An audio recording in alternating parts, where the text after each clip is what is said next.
Ever sat across from someone on a first date, smiling, sipping coffee, but deep down, something felt off? The conversation was flirty, maybe even electric, but behind the charm, there is a voice in your gut whispering, "This isn't right." What if that feeling isn't anxiety or trust issues? What if they are instincts? Because here's the truth no one talks about. You might be sitting across from a narcissist, and your nervous system already knows. Let's break it down. Sign 1.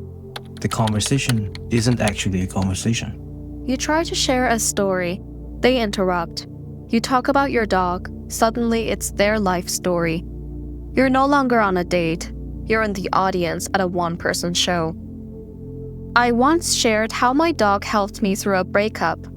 Before I finished, he launched into a dramatic speech about how his ex abandoned him and how no one ever stays. 20 minutes later, I hadn't said another word. Narcissists don't connect. They perform. And if you're always being talked over or talked at, it's not just rude, it's revealing. Their need for attention outweighs any curiosity about you. You're not seen, you're consumed. They're always the victim. Every ex was crazy. Every job ended in betrayal. Everyone's out to get them. He told me every woman he dated had traumatized him, but when I asked what happened, his stories were all vague, until I noticed a pattern. He'd sabotage things, then play innocent. It sounds like a pity party, but it's actually a warning sign. Narcissists don't take accountability. They flip the narrative. They never reflect, only deflect. And if you stay, you'll eventually become the next villain in their story. And they will tell another girl how their ex, meaning you, destroyed them. Sign 3. Love bombing hard and fast. They say you're the one before the appetizer. They text nonstop. They're already planning your future together fast. She told me she loved me after 2 dates. Said she'd never felt this way before. By week 2, she called me her peace. By month 2, I felt like I was drowning in expectations I never agreed to. I mean, don't get me wrong, I still gave in and called it a miraculous love at first sight. At first, it feels magical, but it's manipulation dressed as romance. It's not about love, it's about control. They're hooking you with attention before they flip the switch. That rush you feel, it's not chemistry, it's your trauma being triggered. And I get it. After a few dates like this, it's hard to know what real even looks like anymore. But here's the part nobody teaches us. Sometimes we are not afraid of red flags. We are afraid of the green ones. So stay with me, because in a few minutes, we're going to walk through what a healthy green flag first date actually feels like. And it might surprise you, because peace can feel awkward when your nervous system is still wired for chaos. You open up about something vulnerable. They glaze over it, change the subject, or give a surface-level response. I told him my sister was in the hospital. He nodded, looking at his phone, and said, "Well, at least it's not cancer." Then he asked if I liked his new outfit. Narcissists don't do empathy, they fake it, until your pain becomes inconvenient. Watch how they treat the waiter, how they respond when you talk. Do they ask questions? Do they care? Their mask might be polished, but if you look close enough, the cracks are there. They order for you. They touch you without checking. They push you to share things you're not ready to. He joked that I was too secretive when I didn't want to talk about a past trauma on our first date. Then he tried to kiss me after I clearly pulled back. I laughed it off, but I went home shaking. Boundaries aren't just ignored, they're tested on purpose. Why? Because narcissists want to see how far they can go. The less you resist, the more control they gain. If they dismiss your discomfort with, "You're too sensitive," or "Relax, I was just joking," don't ignore that. That's not flirtation, that's conditioning. But here's the part most people miss. Even if you spot the red flags, you might still feel drawn to them.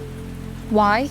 Because narcissists don't just fool your mind, they hijack your nervous system. And the scariest part, You might mistake manipulation for magic.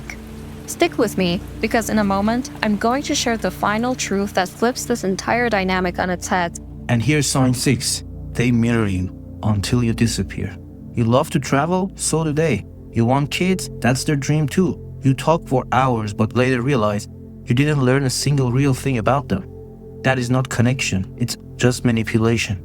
Narcissists mimic your values to earn your trust. They reflect what you want, not who they are. You're falling for your own reflection. They assume intimacy that doesn't exist. He showed up at my apartment with food after one date. Said it was romantic. But I hadn't given him my address. At first, it might feel flattering, but it's not affection, it's entitlement. Narcissists skip steps in emotional connection. They act like they already know you, like they already own you. They're not building trust, they're bypassing it. And if someone assumes closeness that hasn't been earned, it's not a green flag. It's a warning sign dressed up as intensity. You're not crazy, you're being conditioned. If something feels off, don't second guess yourself. That tension in your chest, that anxiety in your gut, it's your body trying to protect you. But here's the scary part. If you've been through emotional abuse, your nervous system might actually feel safer around danger.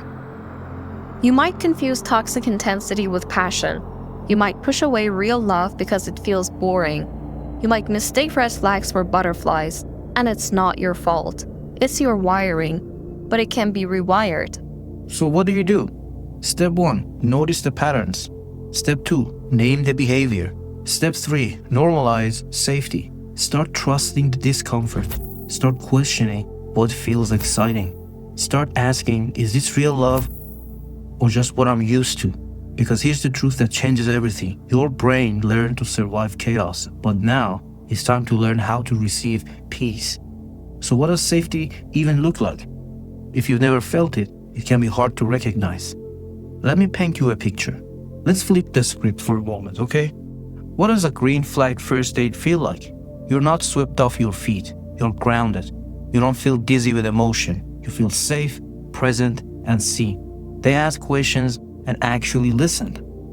They don't interrupt. They remember things you said and bring them up later without using them against you. The conversation feels like a two-way street.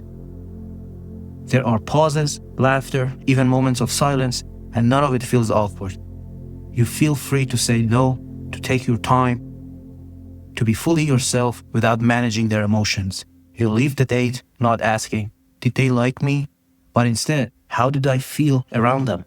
That's what nervous system safety feels like. Not fireworks, not obsession, just peace and a gentle excitement of something real beginning.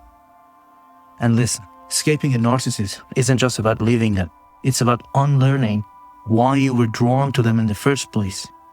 Real healing is messy, non-linear, uncomfortable, but it's the most powerful thing you'll ever do. When I was at my lowest, resisting every piece of advice, convinced that there was no light at the end of the tunnel, I chose to take one step anyway. Not because I believed in the light, but because I wanted to believe in myself. And here's my raw truth. The better you start to feel, the more you will want to keep healing. Momentum builds when you stop chasing the pain. So what if there is no light at the end of the tunnel? You don't need one. You have fire inside you. You are the light.